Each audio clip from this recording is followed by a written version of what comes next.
Yo no sé, Noé, si entramos nosotros en el voto joven. ¿Qué onda? Decime las categorías. Buenas noches. Buenas noches. Estamos un poco border, te digo. Ahí vamos a ver si entramos o no, pues estamos un poco border.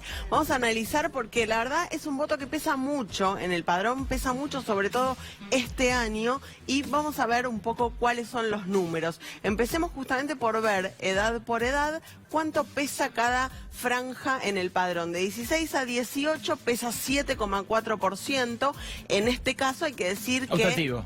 Claro, no es que el voto es obligatorio, pero si no votás no hay sanciones. Ah, ok. Ah, mira, pensé que era optativo directo. Todo el voto es lo mismo, en los papeles es lo mismo. De 19 a 22, 9,6, de 23 a 30, 18%. Ahí se engrosa un montón. Un montón.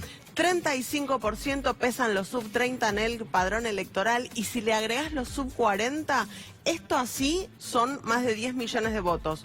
Con los sub 40 son más de 16 millones de votos, es la mitad del padrón electoral, es un montón. Impresionante. Vamos a ver qué piensan, qué quieren, qué... reclaman de la política. Esta es una encuesta cualitativa muy interesante que hizo Ipsos. El 37% de los jóvenes pide que el próximo presidente se preocupe por los pobres, y puntualmente entre los de 18 a 24 ese porcentaje crece a casi el 50%. Pero además, en la siguiente placa lo vamos a ver, están preocupados particularmente por el empleo y por el impacto del ajuste en su calidad de vida, en su vida cotidiana. Hay testimonios en ese estudio de Ipsos que dicen: yo antes abría la heladera y había variedad de cosas y ahora ya no puedo elegir tanto. Y por supuesto, aborto y educación sexual integral son dos temas de muchísima importancia para esta franja etaria. Notable. Pero vamos a ver otro estudio, en este caso de la Universidad de San Andrés, que analiza generación por generación las preferencias electorales, qué piensan de la situación del país. En este caso... Mirá qué interesante, ponelo a pleno, Pablo, a ver si se puede llegar a distinguir. Ahí lo tenés. Abajo tenés abajo de cada segmento etario tenés los años de nacimiento correspondientes. A ver, primero encontrate, ¿no? ¿A dónde estás? La generación Z, que es la primera que vemos ahí, también conocida como los centennials, son los que en el padrón electoral de este año tienen entre 16 y 25 años más o menos aproximadamente. Después los millennials. Después los millennials, que son los que tienen entre 25 y 35, 40. Después nosotros, que ya nos caímos de la juventud. La generación X, que tienen entre 50 y 60, los baby boomers, que tienen 70 años, y la generación silenciosa, ya más de 80 años. Mirá vos la diferencia de cómo ven el país, cómo ven la situación del país.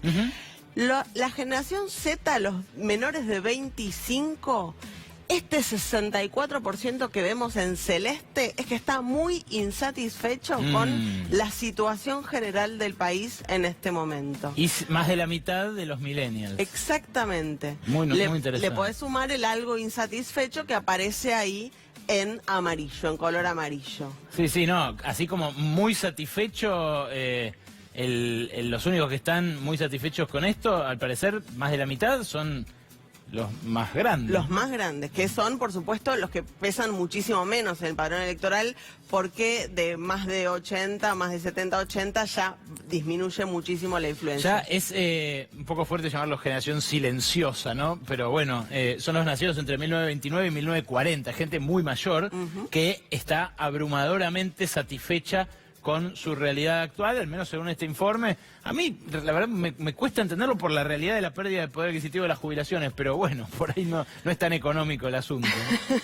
Vamos a ver en la siguiente placa su opinión sobre el gobierno, puntualmente, sobre el gobierno de Mauricio Macri. Un poco se refleja algo de lo que leíamos recién.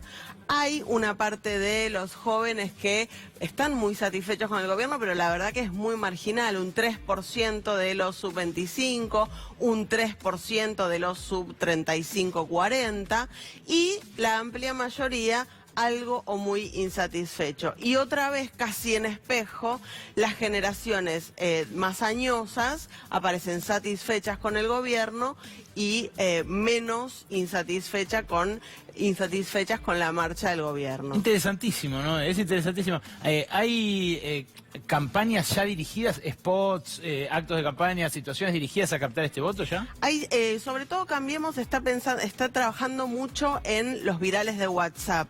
Es algo que hemos hablado, los virales de WhatsApp apuntan de alguna manera a llegar a esa generación, pero la verdad que es un voto que a Cambiemos le está costando muchísimo conseguir y que se identifica más con la oposición. Lo podemos ver en la siguiente placa porque les preguntaron en la Universidad de San Andrés a quién votan. Era binaria la opción, al oficialismo o a la oposición. Después, dentro de la oposición, habrá que desagregar, ¿no? Mirá esta es la última y la más jugosa, de las placas que trajo Noé hoy. Fíjense ustedes esa diferencia. Fíjense Fuertísimo. lo notable, ¿no? Fuertísimo. Ahí, de vuelta, el que no se reconoció todavía en una de estas generaciones, búsquese por año de nacimiento. Pegate a la pantalla que lo vas a ver, está muy cerca de cada nombre, ¿no? Generación Z, los nacidos entre el 96 y 2010, después los nacidos entre el 81 y el 96, los siguientes, entre el 62 y el 82, los baby boomers entre el 46 y el 64, y los más grandes, la generación silenciosa. Fíjate vos, en ese último fragmento es impresionante, ¿no? La distancia entre el principio y el final, ¿no? Es fuertísimo, y lo que me parece interesante marcar es que tanto la generación Z como los millennials sumados representan el 35% del padrón electoral. Va a ser un voto que va a tener mucha incidencia, sobre todo si los chicos de entre 16 y 18 se vuelcan masivamente a las urnas, como parece que podría suceder por el nivel de politización que atraviesa la juventud, sobre todo después del debate por el aborto del año pasado. Interesantísimo el informe de esta noche de Noelia Barral Grijera.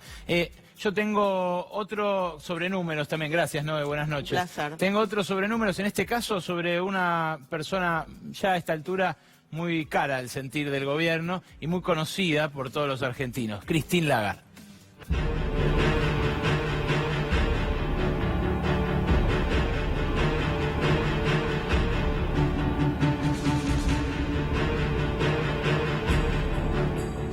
A veces pasan cosas cuando uno hace pronósticos, sobre todo sobre el futuro, como dicen, son los más difíciles, ¿no? El Fondo Monetario Internacional le ha pifiado muchas veces a pronósticos que ha hecho sobre países en los cuales ha intervenido, en especial en la Argentina. Pero el pifie de este año es verdaderamente épico.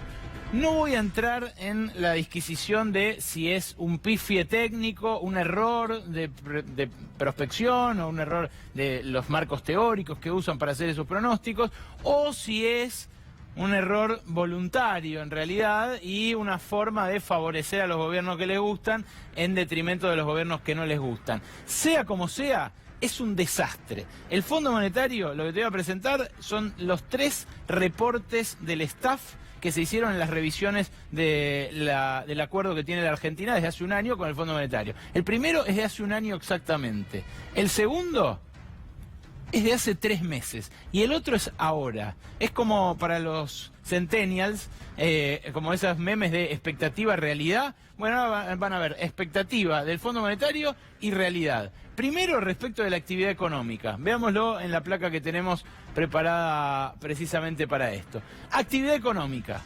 ¿Qué decía hace un año el INDEC? Ahí lo tenés más grande para que lo veas. Hace un año el INDEC decía que iba a crecer la actividad económica 0,4% en 2018 y 1,5% en este 2019.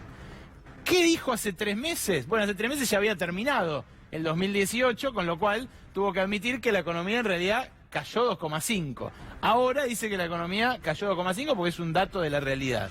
Ahora, ¿qué dice que va a pasar este año? Cuando decía que iba a crecer 1,5% hace un año. Bueno, hace 3 meses decía que íbamos a caer 1,2%. Y ayer, en el informe que sacó el staff, dice 1,3%. Pero lo peor es lo del año que viene. El año que viene esperaba un crecimiento del 2,5%, que hace 3 meses dijo, no, disculpen, no va a ser 2,5, va a ser 2,2. Y ayer dijo, ¿sabes qué? Mala mía, va a ser la mitad. La mitad. Cambió el signo en el pronóstico que tenían para este año. O sea, decía que íbamos a crecer y terminamos cayendo. Y ahora, para el año que viene, decía 2,5, decía 2,2 y ahora dice la mitad. Fíjate porque los de la inflación en la siguiente placa te van a impresionar de la misma manera. Es realmente muy, pero muy interesante ver este pifie y después analizar sus causas. Cuando firmaron el acuerdo con Macri el año pasado, decían que la inflación del año pasado iba a ser 27%. ¿Cuánto fue? Finalmente 47,6%, que es lo que tuvieron que admitir en los informes subsiguientes, hace 3 meses y ahora. Lo interesante es lo de este año, lo de 2019. Fíjate, el informe inicial, el de hace un año, decía que la inflación de 2019 iba a ser 17%. Hace 3 meses, cuando sacaron el tercer reporte, pusieron 30,2. Dibujando, así nomás. Y ahora, ayer, admitieron que va a ser 40,2%. Claro, el INDEC hoy avisó que si medís de este momento a un año para atrás, te da 55,8. El gobierno aspira a que sea 40 de punta a punta en 2019, porque dice se va a desacelerar ahora a pura recesión, a puro frío. ¿Pero qué va a pasar el año que viene? Bueno, este año lo más probable es que sea más de 40.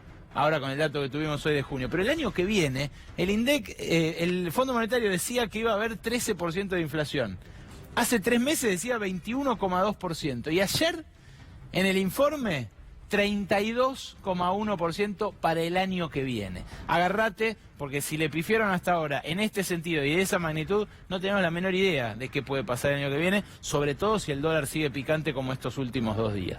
Vino Fernanda Minio a visitarnos esta noche acá a Brotes Verdes, porque es precandidata a intendenta de San Isidro. ¿Cómo estás, Fernanda? Gracias por venir. Bien, ¿y vos? No es cualquier candidata, Fernanda. Fernanda vive en Villa La Cava. ¿Verdad, Fer? Así es, ahí vivimos hace casi 45 años. El viernes. ¿Toda tu vida? El viernes va a ser 45 años. Porque cumplís. Cumplo años. ¿Tus papás vivieron ahí también? Sí, vinieron del Chaco, muy empobrecidos en esa época también, buscando trabajo. Y bueno, se radicaron ahí en La Cava, en el sector de San Isidro, papá era estibador del puerto. O sea que bueno, toda nuestra infancia y todo lo que fue de mis 9 hermanos, ahí la pasamos en La Cava y vivimos ahí todavía. Vos sos una candidata en el distrito más rico de la Argentina, en la ciudadela, la localidad más rica de la Argentina, que vive en una villa. Sí. ¿Se hace en San Isidro eso con los pobres? Hoy el intendente Pose los barre abajo de la alfombra, los pobres. Sí, está muy invisibilizado. Yo creo que sí, resultado de esa no política inclusiva de los sectores populares como La Cava.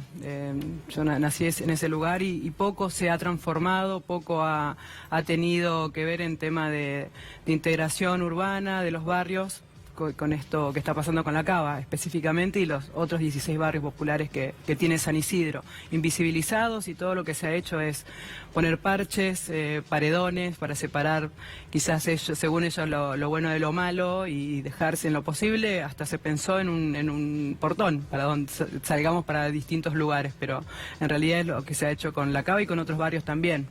¿Hay otras villas en San Isidro? Sí, hay más de 16 villas que tienen alguna también intervención, pero siempre de este lado muy maquillado, desde algo que se pueda ver desde cuando uno pasa del colectivo con los autos alrededor, como que si vos lo ves de afuera, lo ves de un colectivo o de un auto, pareciera que está todo urbanizado y no es así. No, claro, yo he caminado por ahí, hay una parte en Tompkinson, Sí. Donde hay viviendas. ¿Quién hizo esas viviendas? Esas viviendas son del plan federal, de distintos gobiernos provinciales y nacionales, y bueno, el último del kirchnerismo. O sea, Macri no hizo más viviendas ahí. No. ¿No podría hacerse con la plata que tiene San Isidro Sí. un poco más de política para reducir esa brecha? Sí. Digo, ahí está el paredón famoso que es la vergüenza de la Argentina, que es La Cava de un lado y la Horqueta del otro, ¿no? Sí, tenemos ahí Lomas de San Isidro, lo más cercano. Pero bueno, yo creo que San Isidro tiene un presupuesto de 8.600 millones de pesos, lo que aceptaron el año pasado, nosotros no lo aceptamos como bloque. Y con esa plata, con un poco de ese ingreso, podríamos hacer muchísimo en San Isidro por los barrios, no de una sola vez, porque sabemos que es un proceso, que tenemos que estar trabajando distintos sectores para que eso suceda. Y sin embargo, es como que no hay intención y no hay voluntad política de hacerlo. Yo creo que si la voluntad política hiciera y ellos tuvieran esa decisión, lo hubiesen hecho hace rato, porque están hace 30 años, más de 30 años ahí. 36 conté 36 hoy, años. ¿no? 16 Sí. de Melchor y 20 del hijo. Sí, Melchor era algo distinto. Yo crecí con la historia de Melchor Pose, que caminaba a los barrios, que en las épocas de inundación caminaba un poco más. Otra sensibilidad que este gobierno municipal a cargo de Gustavo Pose no lo tiene. De hecho, soy resultado de esa política, de ir a buscarlo desde las organizaciones y ver de empezar a trabajar con todo lo que falta, y de ir y nos recibían algún que otro funcionario de una forma por ahí como que le fueron a mendigar acción o intervención política o intervención social en estos lugares. Sin embargo, siempre fue muy difícil llegar a eso. Muy ¿Qué difícil. le dicen feudo al gobierno de Formosa o al gobierno de San Luis porque gobiernan 20 o 25 años seguidos el mismo tipo, y no le dicen feudo a un lugar donde gobierna hace 36 años la misma familia, padre e hijo?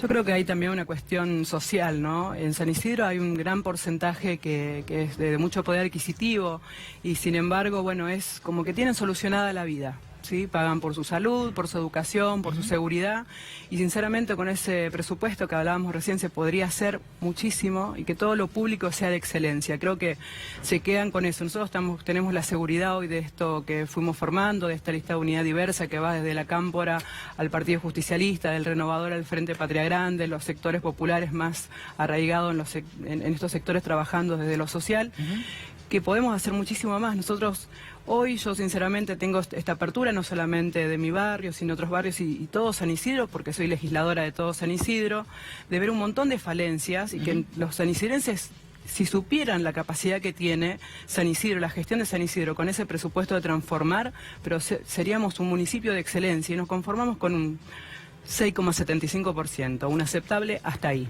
Podríamos ser un 10%. Una última, Fer. La gobernadora Vidal suele decir que cambió la realidad en los barrios pobres en la provincia porque ella combate al narcotráfico, a las mafias. ¿Es así? No, hay una pequeña intervención ahora en este último tiempo de hacer un par de cosas que vienen prometiendo desde hace años atrás, y ahora recién empezó a haber algún movimiento, pero sin participación. Creo que eso es lo que nos contamos nosotros desde los sectores no solamente populares, sino de la gestión municipal a través de esta lista de unidad que formamos con tanto cariño y con tanto esfuerzo, de empezar a trabajar desde la participación real, no de sentarnos alrededor de una mesa y que solamente nos pregunten qué nos falta, nosotros decirlos desde la realidad de los barrios, y ellos terminan haciendo lo que ellos quieren y no por donde nosotros les pedimos, que es la urgencia, que son el acceso a los servicios básicos. Yo personalmente tuve 4 días sin luz, por ejemplo, y durmiendo todos juntos en una cama, porque bueno, es lo que nos pasa a nosotros hoy. Mi marido tiene trabajo, es agente penitenciario, es socio y concejal. Tenemos un pasar hoy tranquilo dentro del barrio donde faltan un montón de cosas y trabajamos desde ahí. Pero el que no lo tiene, en la cava está sin luz, se nos quemaron electrodomésticos todos y estamos desprotegidos porque no tenemos regularizados los servicios. Y recién me dijiste soy representante de todo San Isidro. ¿No te da un poco de cosa la gente del otro lado del paredón? ¿No sentís algo de recelo cuando alguien tiene la vida tan solucionada y vos te tenés que mojar los pies cuando llueve, te quedás sin luz 4 días? Mira, yo tengo un gran trabajo en lo social, tengo un espacio social en el patio de mi casa hace casi 10 años. Y soy una gran trabajadora de la cultura del encuentro. Y tiene que ver con todos los sectores, no solamente con los sectores donde trabajamos nosotros, que nos conocemos y nos queremos como somos. ¿Hay encuentro posible con los del otro lado del mundo? Yo soy gran testigo de eso. Creo que esos espacios sociales me han hecho una mirada mucho más abierta y mucho más en cuanto a la unidad y que el trabajo que podemos hacer. Tengo muchos voluntarios y voluntarias de Embarriarte que no viven en la Cava, que viven en La Horqueta, que viven en San Isidro Centro, que viven en Martínez, y sin embargo están muy pendientes, muy feliz por la candidatura, porque me conocen y saben de dónde trabajo, pero lo puedo hacer con ellos porque son personas muy respetuosas de la realidad, se sientan a escuchar, y entre ellos, entre nosotros los que estamos ahí, podemos trabajar en pos de este trabajo social y de transformar la realidad. Fernanda Miño, gracias por venir a Brotes Verdes. Gracias a vos, Alejandro. Tenemos un cachitito más, una información de la cual se jacta el Ministerio de Hacienda. Se jacta de haber hecho el ajuste más grande del que se tenga memoria, y esto lo dijo textualmente el ministro Duhovne hace unos meses. Este es el ajuste más fuerte que se haya hecho en la historia argentina sin que caiga el gobierno. Un documento oficial lo dice casi textualmente y te lo muestro ahora en segundos.